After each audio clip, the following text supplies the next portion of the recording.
I never thought I'd be the guy sharing a story like this. You read these things online and think, that's crazy, but it could never happen to me. I'd notice. I'm not that blind. Well, let me tell you. When the person you trust most in the world is the one holding the knife, you don't even feel it going in. My name is Mark. I'm 34, and my wife, well, ex-wife, Sarah, is 32. We were married for 5 years, together for 8. We didn't have kids yet, but we had what looked like the perfect suburban life. I run a successful logistics company, and she was a high-level marketing executive. We had the beautiful house, the 2 dogs, the vacations to Cabo. I thought we were a team. I thought we were building an empire together. I worked hard, sometimes 60-hour weeks, but I did it all for us. Every dollar I made went into our joint accounts, our mortgage, our future. Sarah always praised my work ethic. She used to say I was her rock. Looking back, I realize I wasn't her rock. I was her ATM.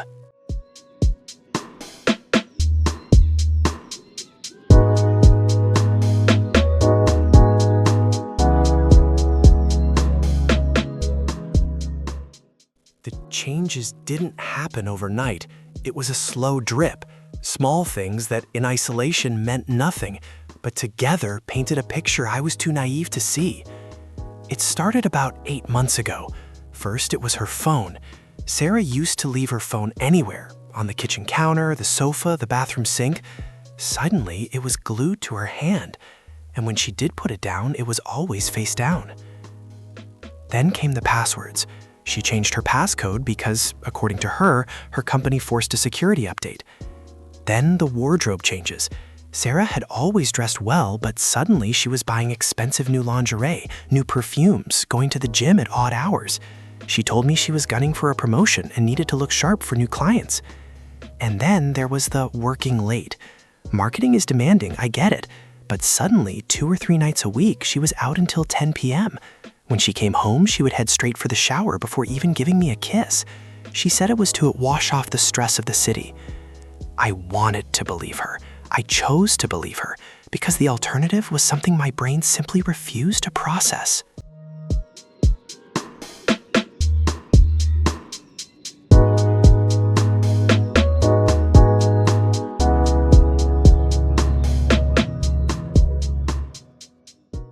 The truth always has a way of coming to the surface.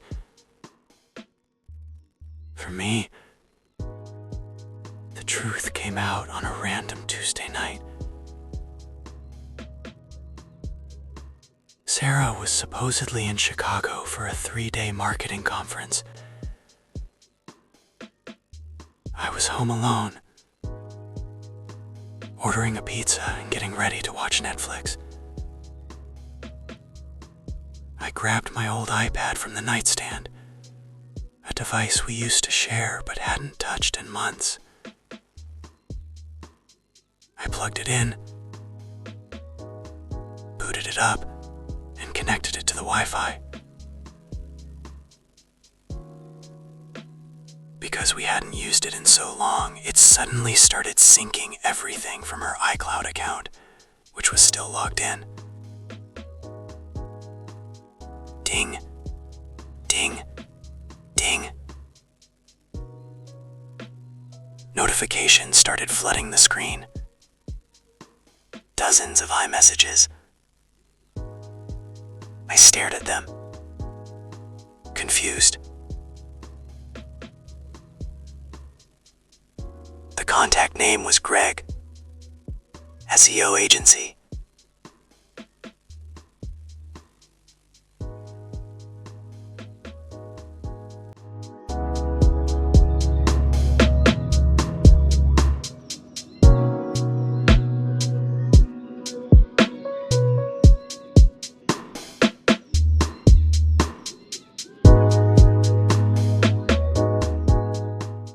The old me would have called her immediately, screaming, crying, demanding answers.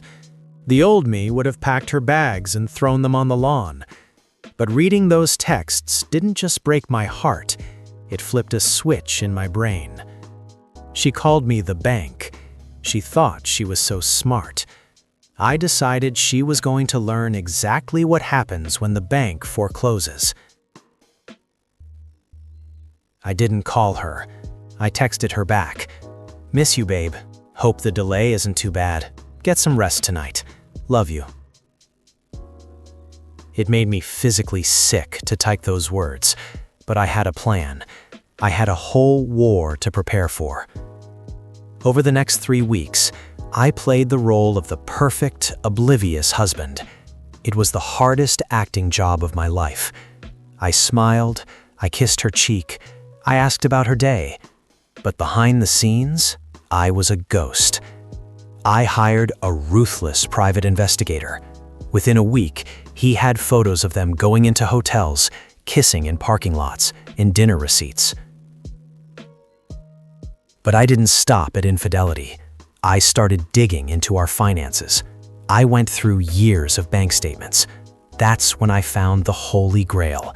Sarah hadn't just been cheating on me emotionally and physically. She was embezzling from our joint savings. She had funneled nearly $45,000 into a secret account to fund her hotel rooms, expensive gifts for Greg, and luxury trips they were planning. Worse, I discovered she had secretly met with a divorce lawyer. She was planning to blindside me in 2 months, claim half of my business, and take the house. I hired the best shark lawyer in the city. When I showed him the files, the embezzlement, and the evidence, he actually smiled. He said, "Mark, we aren't just going to win. We are going to obliterate her."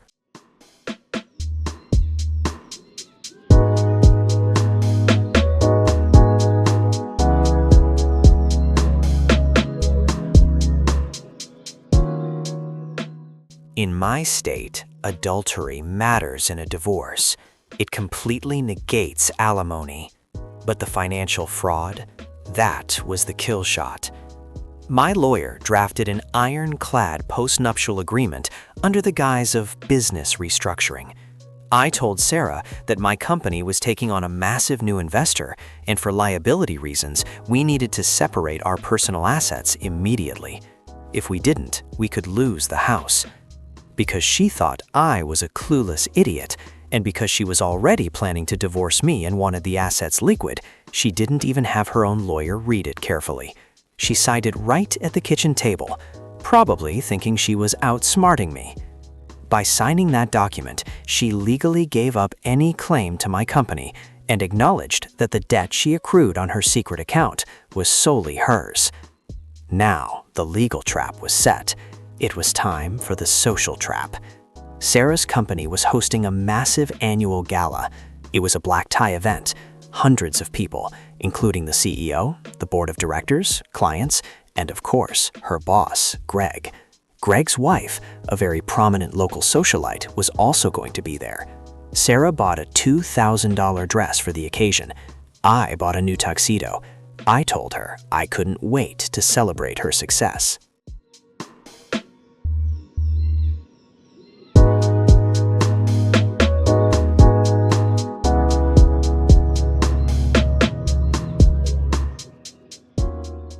The night of the gala was electric. Everyone was drinking champagne, laughing, networking. Sarah looked beautiful, holding my arm, playing the perfect power couple. I saw Greg across the room. He was holding court with the CEO, his arm around his lovely wife, acting like the king of the world. He caught my eye and gave me this smug, condescending little nod. The nod of a man who thinks he's sleeping with your wife behind your back. I smiled back, a real, genuine smile. About an hour into the dinner, they opened the floor for toasts. The CEO spoke. Then Greg got up to speak. He talked about integrity, teamwork, and family values. It was almost poetic. When he finished, people clapped. I stood up and tapped my glass with a spoon. Clink, clink, clink. The room went quiet. "I'd like to say a few words," I said, walking up to the microphone. Sarah beamed at me, probably thinking I was going to praise her marketing campaign. I looked out at the crowd. I looked at Sarah. Then I looked at Greg. Integrity is a funny word, I started, my voice echoing in the silent ballroom. It's easy to preach about family values. It's much harder to practice them, especially when you're spending Tuesday nights in room 412 of the Marriott. The color completely drained from Greg's face. Sarah froze. A nervous murmur rippled through the room. I reached into my tuxedo pocket and pulled out a thick envelope. I walked down from the stage, directly to the table where the CEO and Greg's wife were sitting. I wanted to bring a gift tonight, I said loudly. Inside this envelope are 40 pages of text messages, explicit photos, and hotel receipts detailing a 7-month affair between my wife Sarah and her boss Greg. There was an audible gasp from the crowd. Greg's wife snatched the envelope before anyone else could react. I turned back to Sarah. Her jaw was on the floor. She looked like she had seen a ghost. She tried to grab my arm. "Mark, what are you doing? Stop!" she hissed. I stepped back, looking at her with absolute disgust. "I'm done being the bank, Sarah. The divorce papers were filed this morning. The locks on the house have been changed, and your bags are in trash bags on the front porch. Have a great night."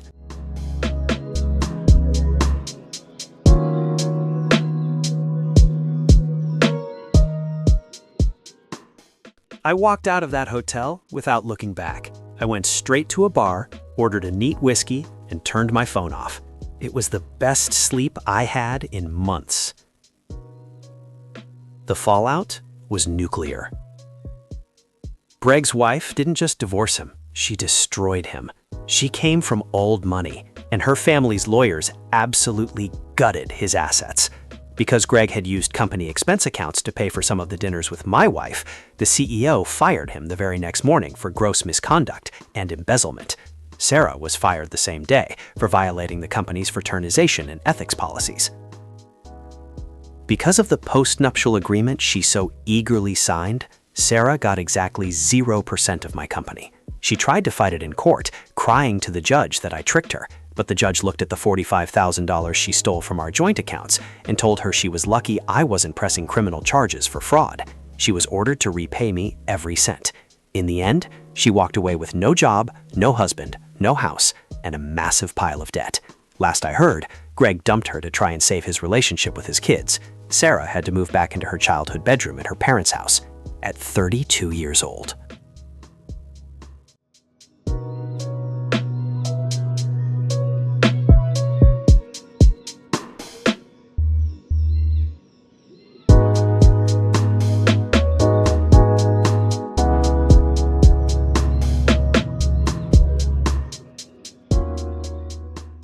It's been 1.5 years since that night. I won't lie and say it was easy. The betrayal hurt. It took a lot of therapy and a lot of gym sessions to get the anger out of my system. But today, I'm thriving. My business has doubled in size. I have peace in my home. I recently started dating again, taking things slow, but with someone who actually respects me as a partner, not an ATM. Sometimes the worst thing that happens to you is actually the best thing. Sarah thought she was playing me for a fool. She thought she could burn my life to the ground and walk away with the ashes. Instead, she handed me the matches, and I watched her burn her own world down. If you're out there going through this right now, feeling like your world is ending, don't panic, don't scream, get quiet, get smart, and get even. Thanks for listening.